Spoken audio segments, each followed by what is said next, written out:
कि तुमने Spy x Family में ईस्टर एग नोटिस किया या फिर ये हिडन डिटेल? अगर नहीं तो तुम्हें इस वीडियो में स्पाई एक्स फैमिली के 45 Easter eggs and small hidden details पता चलने वाले हैं। लाइक सीजन 3 के इस सीन में जब हेनरी आनिया को यहाँ हॉल में लगे इंपीरियल स्कॉलर्स की फोटोज को दिखाता है तो इनमें से कुछ photos real life Japanese celebrities की होती हैं, जिनमें ये है आनिया की वॉइस एक्टर, लॉयड का voice actor and Yor's voice actor. Damian के जो दो बेस्ट फ्रेंड्स हैं तो इन दोनों के नाम है एवन एंड एमिले, और जैसे अल्फाबेट्स में ई डी के बाद आता है तो वैसे इन दोनों के नाम भी ई पे रखे गए हैं, जो कि डेमियन यानी कि डी के पीछे पीछे रहते हैं। और ऐसे सिमिलर वे में एंडो ने फियोना का कोड नेम नाइटफॉल रखा हुआ है, क्योंकि जैसे नाइटफॉल हमेशा ट्वाइलाइट के बाद आता है तो वैसे ही नाइटफॉल हमेशा लॉयड, जिसका कोड नेम है ट्वाइलाइट, के पीछे लगी होती है। एंड फियोना को जब भी दिखाते हैं तो ये हमेशा अपनी पोकर फेस बना के रखती है और ये कभी भी स्माइल नहीं करती। और ऐसा इसलिए है क्योंकि ट्रेनिंग के टाइम लॉयड ने इसे अपने इमोशंस को दबाने के लिए कहा था ताकि एक अच्छी स्पाई बन सके, जिसके बाद से फियोना स्माइल करना बिल्कुल ही बंद कर देती है। और इसको वन एंड ओनली टाइम उसकी इस इमेजिनेशन में स्माइल करते दिखाया गया है जब ये लॉयड की वाइफ बनने के बारे में सोचती है।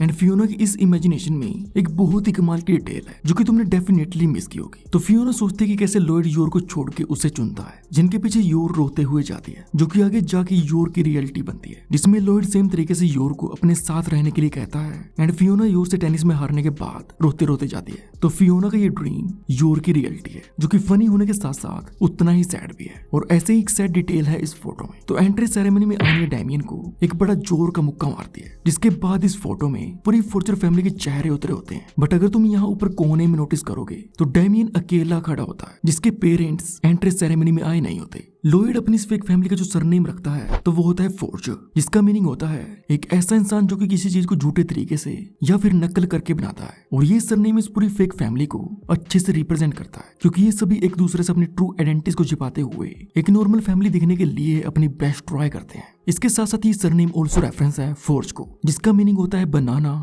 या फिर प्रोड्यूस करना, जो कि रिप्रेजेंट करती है कैसी फेक फोर्जर फैमिली धीरे धीरे एक रियल फैमिली बनेगी। ऑल्सो जब लॉयड एंड फियोना इस टेनिस टूर्नामेंट में जाते हैं तो उस टाइम ये दोनों अपना फेक सरनेम रखते हैं फोनी, जो कि रियल वर्ड फोनी पे रखा गया है, जिसका मतलब होता है नकली या फिर झूठा। लॉयड का नाम एक वर्ड लोडिंग से लिया गया है, जो कि एक लॉक पिकिंग टेक्निक है, जिसमें लॉक को खोलने के लिए एक फ्लैट ऑब्जेक्ट का यूज किया जाता है, जो काम लॉयड को अपने स्पाई वाले काम में लगातार करना पड़ता है। आनिया के बेडरूम पे उसका नाम आनिया आई के साथ लिखा होता है इंस्टेड ऑफ वाई। तो तुम में से हर किसी को एक मिस्टेक लगी होगी, बट ऐसा नहीं है, क्योंकि ओरिजिनली एंडो आनिया नाम को ऐसे ही आई के साथ लिखना चाहते थे, जो कि हमें अर्ली चैप्टर्स एंड यहाँ एनिमे में देखने को भी मिला है, जिसको बाद वाले एपिसोड्स में वाई के साथ चेंज किया गया था। और हालांकि आनिया के नाम की स्पेलिंग तो इंटेंशनल है, बट बेकी के नाम को एक सीन में रियल में मिसस्पेल किया गया है। एपिसोड 18 में जब इन सभी का मिड टर्म स्कोर बोर्ड दिखाया जाता है तो उसमें बेकी का नाम बेकी लिखा होता है की ई वाई के साथ। बेकी और उसकी पूरी फैमिली सेम टाइप की बूम शेप्ड एक्सेसरीज पहनते हैं। बेकी हमेशा अपने बालों में बूम शेप्ड हेयर पिन पहनती है, और उसका डैड अपने कपड़ों पे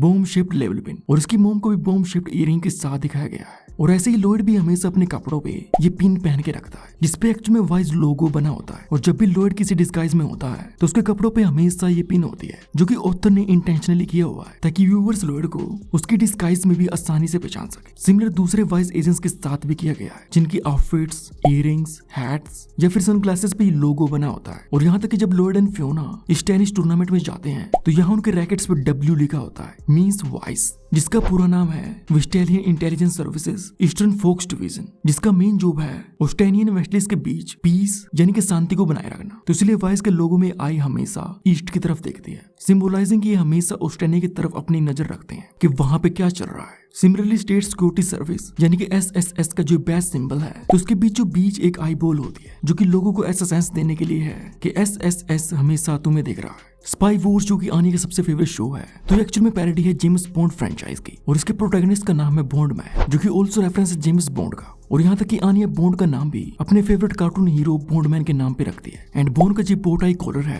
तो एक्चुअल में ये भी रेफरेंस है जेम्स बॉन्ड की इस आइकॉनिक बो टाई का। स्पाई वॉर्स के एक एपिसोड में उसके एनिमेशन डायरेक्टर का नाम होता है लुई फ्लेमिंग, जिसका सरनेम एक क्लियर नोड है इयन फ्लेमिंग को, जो कि क्रिएटर है जेम्स बॉन्ड फ्रेंचाइज के। एक एपिसोड में बॉन्डमैन को उसकी बहुत सारी लवर्स के साथ दिखाया जाता है, जो कि एक पैरोडी है मल्टीपल बॉन्ड गर्ल्स की। और इसमें जो एजेंट एम है ऑल्सो एक रेफरेंस है एम को, जो कि जेम्स बॉन्ड की बॉस होती है। बॉन्डमैन की कार का डिजाइन भी बहुत ही सिमिलर है जेम्स बॉन्ड की कार से, the Aston Martin DB5, spy Wars में जो कैरेक्टर है प्रिंसेस हनी, तो ये इंस्पायर्ड है प्रिंसेस पीच से फ्रॉम मारियो। प्रिंसेस हनी का नाम, डिजाइन एंड रोल, तो ये सब कुछ प्रिंसेस पीच से सिमिलर है। एपिसोड 25 में जब लॉयड डोनोवन को असैसिनेट करने के बारे में सोच रहा होता है तो उस टाइम डोनोवन के सामने ये गन बैरल सीक्वेंस चलता है जो कि है जेम्स बॉन्ड मूवी से। लॉयड का जो मेन मिशन है तो उसका नाम है ऑपरेशन स्ट्रिक्स, जो नाम एक्चुअली में डोनोवन के नाम पे रखा गया है, जिसका एक डबल मीनिंग है क्योंकि स्ट्रिक्स ओवल की जीन्स को कहा जाता है, जो कि रेफरेंस है डोनोवन की इन यूनिक बल्जिंग आइज को, जो कि बिल्कुल उल्लू जैसी है। एपिसोड 2 में हम देखते हैं कि कैसे योर लॉयड का वेट करके यहाँ से ऐसे ही चली जाती है, बट अगर तुम क्लॉक की तरफ ध्यान दोगे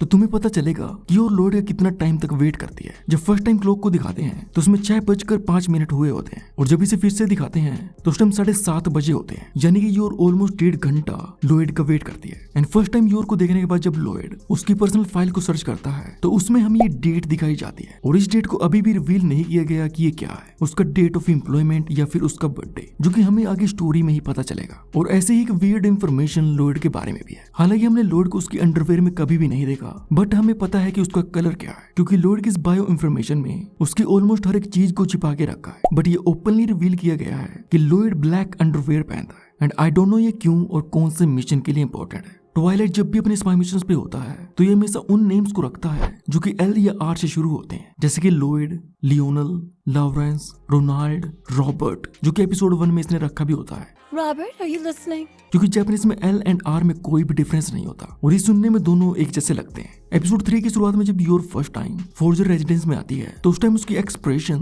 थोड़ी अनश्योर होती है कि मैंने ये सही डिसीजन लिया भी है या नहीं। बट इसके बाद पूरा दिन लॉयड एंड आनिया के साथ घूमने के बाद जब ये शाम को वापस आती है तो उस टाइम इसकी एक्सप्रेशंस बहुत ही रिलैक्स्ड होती है कंपेयर टू मॉर्निंग। सीजन 2 की शुरुआत में जब लॉयड एंड योर डेट पे जाते हैं तो उस टाइम लॉयड योर को एक आउटफिट ट्राई करने को कहता है, ये कहते हुए कि उस पे अच्छे लगे, बट योर अपनी बट इंजरी की वजह से इसे पहनने से मना कर देती है। जिसके बाद इसी सेम आउटफिट को बाद में योर क्रूज एडवेंचर आर्क के टाइम पहनती है, और आगे क्रूज शिप में लॉयड आनिया को जिस डे केयर में छोड़ता है तो इसका नाम होता है वाकू वाकू किड्स रूम, एंड वाकू वाकू का इंग्लिश में मीनिंग होता है एक्साइटिंग, जिस वर्ड को आनिया हमेशा बोलती है।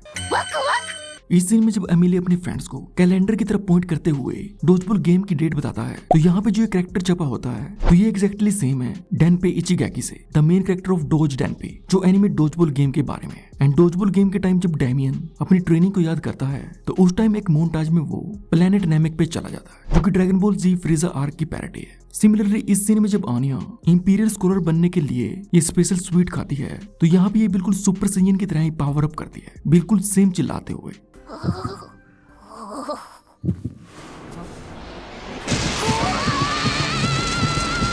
और इस सीन में जब डोमिनिक एंड कैमिला जोर के बनाए हुए खाने को खाते हैं तो उससे ये दोनों ही बेहोश हो जाते हैं, जो कि अपने आप में ही फनी है। बट इस सीन को और भी फनी बनाता है कैमिला का पोज, जो कि है फेमस यामचा पोज। एपिसोड 12 के एंड में आनिया को इस पीनट पैक के साथ दिखाया जाता है तो उस पे मैसे कोजे नट्स लिखा होता है, जिसमें मैसे कोजे का मीनिंग होता है मिक्स्ड, जो कि बन जाता है मिक्स नट्स, जो कि इस एनिमे की फर्स्ट ओपनिंग थीम का नाम है। एंड ऑल्सो स्पिनिट बैग का जैसा प्रिंट होता है तो ये भी एक रेफरेंस है मिक्स नट सॉन्ग के कवर का। योर एक बहुत ही डेडली असैसिन है जो कि अपने टारगेट को खत्म करते टाइम एक बार भी नहीं सोचती, बट इसके बावजूद भी ये इंसेक्ट से डरती है, यहाँ तक कि उनकी पिक्चर्स को भी नहीं देख पाती। एंड योर कितनी डेंजरस है तो ये हमें फर्स्ट टाइम यहाँ पे पता चलता है जब वो ड्रंक होके लॉयड से फाइट करने लगती है, और इस फाइट में योर रियल बॉक्सिंग कॉम्बोस का यूज करती है। Jab, hook, rear hook, jab, hook, uppercut. And that lands hard on Lloyd. आनिया अपनी क्लास में ऐसी फर्स्ट स्टूडेंट होती है जिसे टोनी स्ट्रेस बोल्ट मिलता है, बट ऑल्सो ये अपनी क्लास में ऐसी फर्स्ट स्टूडेंट भी है जिसे स्टेला स्टार मिलता है। एंड आनिया के बारे में जो हॉर्न्स एक्सेसरीज लगी होती हैं तो इसको सिर्फ इसलिए डिजाइन किया गया है ताकि एक एंटीना जैसी फील दे सके, क्योंकि जैसे कि एंटीना सिग्नल्स को रिसीव करता है तो वैसे ये हॉर्न्स आनिया का सिग्नल रिसेप्शन है। एंड आई डोंट नो ये तुमने नोटिस किया कि नहीं, बट फियोना एंड योर का कैरेक्टर डिजाइन और इन दोनों की पर्सनैलिटीज डायरेक्ट ऑपोजिट है, जिनमें फियोना का डिजाइन शॉर्ट और उसके लाइट हेयर है, जिसके मुकाबले योर का डिजाइन लॉन्ग और उसके डार्क हेयर है। फियोना को डार्क ब्लू पर्पल कपड़ों में दिखाया जाता है, जिसके मुकाबले योर को रेड एंड ब्लैक में। फियोना की पर्सनैलिटी कोल्ड एंड होस्टाइल है, जिसका ऑपोजिट योर की पर्सनैलिटी वार्म एंड मदरली है। और इन सभी डिटेल्स के बाद स्पाई एक्स फैमिली के और भी अमेजिंग फैक्ट्स को जानने के लिए तुम मेरी इस वाली वीडियो को जरूर देखना।